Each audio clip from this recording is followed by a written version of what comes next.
NCP में बगावत के बाद से महाराष्ट्र की राजनीति में भूचाल आया हुआ है। अजीत पवार महाराष्ट्र सरकार में तो शामिल हो गए हैं, उनके साथ 9 मंत्रियों ने शपथ ले ली है, लेकिन एक हफ्ते का वक्त होने आ गया है जब मंत्रियों को पोर्टफोलियो नहीं मिले हैं।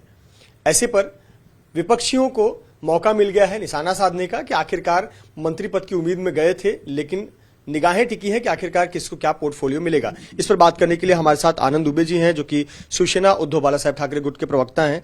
आनंद जी, पोर्टफोलियो 7 दिन हो गए, इस सरकार के कार्यकाल को ही अब साल भर का वक्त बचा हुआ है और अभी तक पोर्टफोलियो जो 7 दिन पहले शपथ लिए अब तक नहीं मिला। 2 जुलाई को अजीत दादा पवार अपने 8 समर्थकों के साथ मंत्री बने। आज 8 जुलाई है, अभी तक मंत्रियों को उनका विभाग नहीं मिला। देखिए कितने हैरानी की बात है, कितनी आश्चर्यजनक की बात है कि मंत्री बिना पालक मंत्री ही घूम रहे हैं, मंत्रियों के पास उनका विभाग नहीं है। 24-24 घंटे मैराथन मीटिंग चल रही है, 3 पार्टियों की सरकार आपस में समन्वय बिठाने में व्यस्त है, लेकिन कोई समन्वय बैठ नहीं रहा। दिल्ली के किस आदेश का इंतजार हो रहा है? ये मंत्री जो बने इनको विभाग किस कोई मुहूर्त के तहत मिलने वाला है? किसी को कुछ समझ नहीं आ रहा।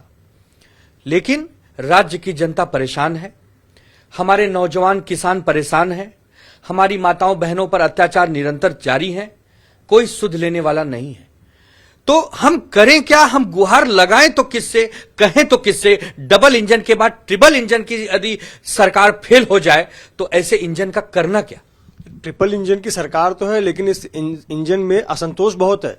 बीजेपी के विधायक हैं जो संख्या बल में बहुत ज्यादा हैं, लेकिन उनके मंत्री हैं सिर्फ 10। शिवसेना के जो बागी विधायक गए, जो मूल शिवसेना अब बन गई है, वो उम्मीद में थे कि उन्हें मंत्री पद मिलेगा, उन्हें नहीं मिल रहा है। अब एनसीपी के जो मंत्री बने हैं उनको चाहिए मलाईदार खाते। क्या हो रहा है? देखिए बड़ी हंसी आती है, कभी कभी लगता है कि हंसें कि रोएं। अजीत दादा पवार मंच से कह रहे हैं कि मैं जिंदगी भर उप मुख्यमंत्री थोड़े बने रहना चाहता हूं, मुझे भी मुख्यमंत्री बनना है। देवेंद्र फडणवीस जी जो एक बार मुख्यमंत्री 2 बार रह चुके हैं, अब उप मुख्यमंत्री हैं, उनके भी मन में है कि मैं एक दिन मुख्यमंत्री बनूं। वर्तमान मुख्यमंत्री एकनाथ शिंदे जी कह रहे हैं कि मैं जिंदगी भर मुख्यमंत्री बने रहना चाहता हूं। एक ही सरकार में 3-3 मुख्यमंत्री के दावेदार, यह सरकार कैसे चलेगी? इस सरकार का कामकाज का तरीका क्या होगा? सारे विधायकों में आपस में बहुत बड़ा असंतोष है। बीजेपी के विधायक आपस में लड़ रहे हैं, एकनाथ शिंदे जी के विधायक आपस में लड़ रहे हैं, अजीत दादा पवार के विधायक आपस में लड़ रहे हैं। यह 3 दल मिलकर महाराष्ट्र को आगे बढ़ाने के लिए नहीं आए हैं, ये सत्ता संघर्ष के लिए लड़ रहे हैं कि कितना ज्यादा रसूखदार और कितने ज्यादा मलाईदार खातों को अपने पास रखा जाए ताकि खूब लूटपाट किया जाए। ये कैसी राजनीति है? हाल ही में मंत्री बने एनसीपी के अनिल पाटिल जब वो अपने क्षेत्र में गए तो वहां पर बच्चों को धूप में खड़ा रखा गया, उनके इंतजार में, उनके स्वागत में। बहुत ही दुर्भाग्यपूर्ण घटना है।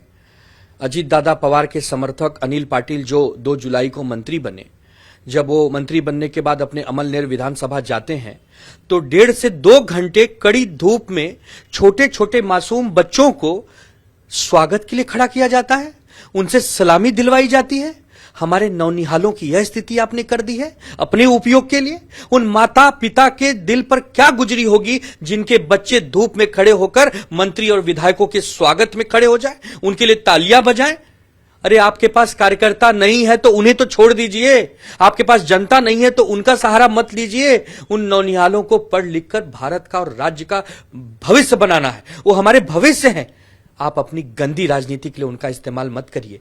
कहां है शिंदे फडणवीस और अजीत दादा पवार की सरकार?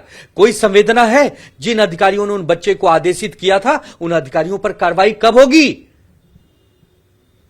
बहुत बहुत शुक्रिया हमसे बात करने के लिए आनंद दुबे, जिनका कहना है कि जिनकी जमीन खिसक गई हो, जिनके पास कार्यकर्ता ना बचे हो, वो बच्चों का सहारा लेकर अपनी वाहवाही लूट रहे हैं। इस पर शिंदे सरकार को अपनी संवेदना व्यक्त करनी चाहिए। कैमरामैन धर्मेंद्र पांडे के साथ मृत्युंजय सिंह, एबीपी न्यूज, मुंबई।